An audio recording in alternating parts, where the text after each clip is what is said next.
सरकारनं राजकीय खेळी करू नये कोणाहीसोबत. हे फक्त राजकारण जर करत असेल तर ते चुकीचं आहे.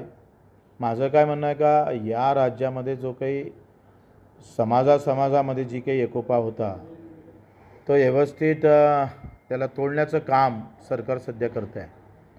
ते व्यवस्थित करत आहे. तुम्हाला माहीत आहे का भाजपाचा अजेंडा राहिला.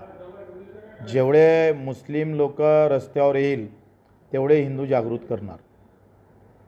रस्त्यावर मुस्लिम लोक आले पाहिजे हे भाजपचा हमेशा अजेंडा राहिलेला आहे आणि ते मुद्दामून रस्त्यावर आणण्यासाठी पण खूप प्रयत्न भाजपनं हमेशा केलेला आहे.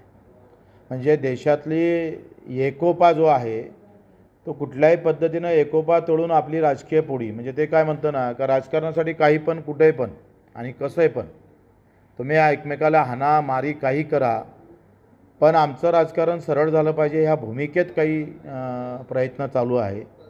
ते खऱ्या अर्थानं फार घातक ठरणार आहे, या राज्यासाठी घातक ठरणार आहे आणि ते होऊ नये.